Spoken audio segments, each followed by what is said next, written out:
ఈరోజు కరుణాకర్ సుగుణ మీద ఒక పోస్టు పెడుతున్నాను. ఎందుకంటే నిన్నటి రోజు కరుణాకర్ సుగుణ 9వ వార్షికోత్సవము అని నిన్నటి రోజు ఖైరతాబాద్లో ఒక మీటింగ్ ఏర్పాటు చేశాడు, ఒక కళాభవన్లో. అయితే నేను ఎందుకు ఈ వీడియో ఈ పోస్టు పెడుతున్నానంటే, అతను క్రైస్తవ్యాన్ని లేకుండా చేస్తాను అని ఒక పట్టుదలతో ఉన్నాడు. క్రైస్తవుడై ఉండి క్రైస్తవ్యాన్ని లేకుండా చేస్తాను అనే ఒక 10 సంవత్సరాల క్రితము క్రైస్తవ్యంలో నుండి బయటకు వచ్చి నిన్నటి రోజు 9వ వార్షికోత్సవము 9 సంవత్సరాలు అయింది. నేను శివశక్తి ఆఫీసు పెట్టి 9వ సంవత్సరం వెళ్ళి 10వ సంవత్సరం పడుతుందని చెప్పిండు. మీరు ఇది గ్రహించాలి, వినేవారు ఎవరైనా కానీ. ఎందుకు గ్రహించాలంటే, క్రైస్తవ్యాన్ని లేకుండా చేస్తాను అనే మాట కరుణాకర్ సుగుణ నుండి లలిత్ కుమారు, ఇంకా కొంతమంది మేధావులు, వీళ్ళందరూ ఒక పట్టుదలతో ఉన్నారు హిందుత్వంలో.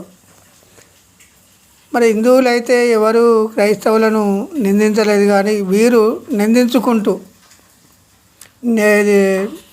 బూతులు మాట్లాడుతూ వీరొక నిన్నటి రోజు చేశాడు. 1వ తారీఖు సెప్టెంబర్ 9వ నెల సెప్టెంబర్ 1 తారీఖు నాడు 10 గంటల నుండి రాత్రి 9:30 వరకు క్రైస్తవం మీద దుమ్ము పోయడానికే వీరందరూ ఒక కంకణం కట్టుకున్నట్టు వచ్చారు. వీరి బాపులు దిగి వచ్చిన క్రైస్తవ్యాన్ని భారతదేశంలో లేకుండా చేయలేరు. ఇప్పుడు చెప్తున్నాను, వినండి.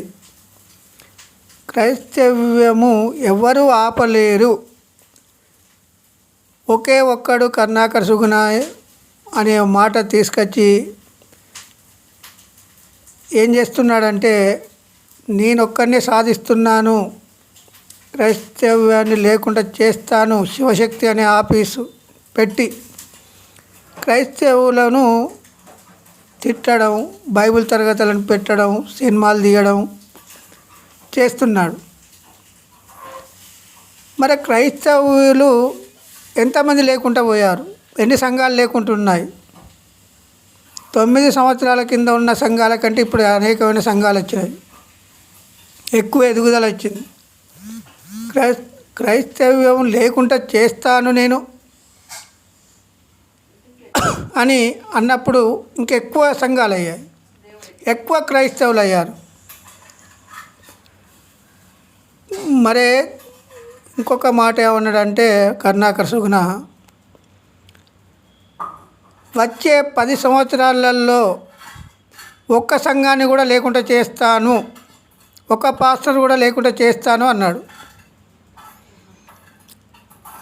సంఘాలను ఒక పాస్టర్ కూడా లేకుండా చేస్తాను అనే మాట తీసుకొచ్చాడు. కరుణాకర్ సుగుణకు నేను మొదటి మాట చెప్తున్నాను, నువ్వు 10 సంవత్సరాలు కదా, 20 సంవత్సరాలైనా నువ్వు క్రైస్తవులను ఏమీ చేయలేవు, ఇంకా ఎక్కువ ఎదుగుదల ఉంటుంది. నువ్వు మొదటగా హిందువుగా మారి శివశక్తి అనే ఆఫీసు పెట్టినప్పుడు ఎన్ని సంఘాలు ఉండే, ఇప్పుడు ఎన్ని సంఘాలు ఉన్నాయి, ఎంతమంది పాస్టర్లు ఉన్నారు, ఎంతమంది విశ్వాసులు ఉన్నారు, ఒకసారి లెక్కేసుకోండి. మొదలు నాడు ఎంతమంది ఉంటే 9 సంవత్సరాల కింద సంఘాలు, నేడు ఎన్ని సంఘాలు ఉన్నాయి మీరు లెక్క తీసి చెప్పాలి. మగవాళ్ళు అయితే మీరు, ఆడవాళ్ళు అయితేనో మీకు చేతులకు గాజులు వేసుకొని సపరేట్గా కూర్చోవాలి. ఇంకొక మాట,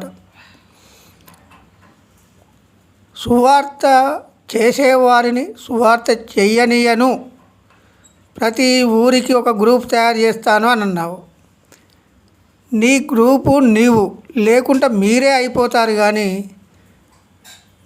కాకపోతే హిందువులను అమాయక హిందువులను నువ్వు రెచ్చగొట్టి పబ్బం గడుపుకుంటాను. 9 సంవత్సరాలు కోట్ల రూపాయలు సంపాదించావు. అమీర్పేటలో ఒక ఆఫీస్ పెట్టుకున్నావు, ఒక సంస్థలాగా ఏర్పడ్డావు. మరి నీ సంస్థలో ఎంతమంది ఉన్నారు ఇప్పుడు? ఒక 10 మంది కాకపోతే. మరి సంఘాలలో ఎంతమంది ఉంటున్నారు? ప్రతి వారం కూడుకొని దేవుని సంఘాలలో ఎంతమంది ఉంటున్నారో కరుణాకర్ సుగుణ ఒక్కసారి జ్ఞాపకం చేసుకో. ఒక్కసారి ఒక సంఘ సభ్యులు కనుక నీ ఆఫీసు మీదకి వచ్చి నీ ఆఫీస్ దగ్గర ధర్నా చేసినట్టయితే నువ్వు తట్టుకోలేవు, చచ్చిపోతావు. ఎందుకంటే నీకు నువ్వే ఆత్మహత్య చేసుకొని చచ్చిపోతావు. కానీ అలాంటి పని చేయరు క్రైస్తవులు. నువ్వు కూడా దేవుడు పుట్టించిన వ్యక్తివే.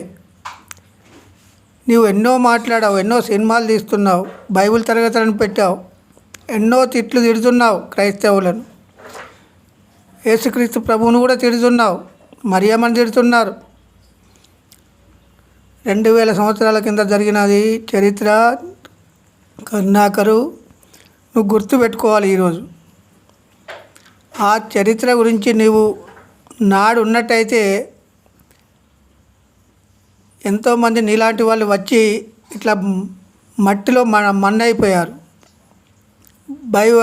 క్రైస్తవులను లేకుండా చేస్తామన్న వాళ్ళందరూ వాళ్ళ భవనాలే బైబిల్ భవనాలు అయ్యాయి. ఇప్పుడు బైబిల్ మిషన్లు పెట్టారు. అందులో మిషన్లు పెట్టి ప్రింట్ చేసి ఇస్తున్నారు. ఒక నియంత ఉండే, హిట్లర్ అనే నియంత క్రైస్తవులను లేకుండా, యూదులను లేకుండా ఊచకోత పోశాడు. అతనే ఆత్మహత్య చేసుకొని చచ్చిపోయాడు. నువ్వు హిట్లర్ లాగా వచ్చావు, హిట్లర్ లాగా నువ్వు ఆత్మహత్య చేసుకుంటావు. ఇది నిజం. నీకు నీవే హిట్లర్ ఏ విధంగా చేశాడో, క్రైస్తవులను లేకుండా చేస్తానని ఎలా శబ్దం పట్టాడో, నువ్వు కూడా అలానే వచ్చి అలానే నీకు నీవే ఆత్మహత్య చేసుకుంటావు. నిన్ను ఎవరు చంపాల్సిన అవసరం లేదు. నిన్నటి రోజు కళాభవన్ విశ్వేశ్వర కళాభవన్లో కూడుకున్నామని చెప్పారు కదా, అందులో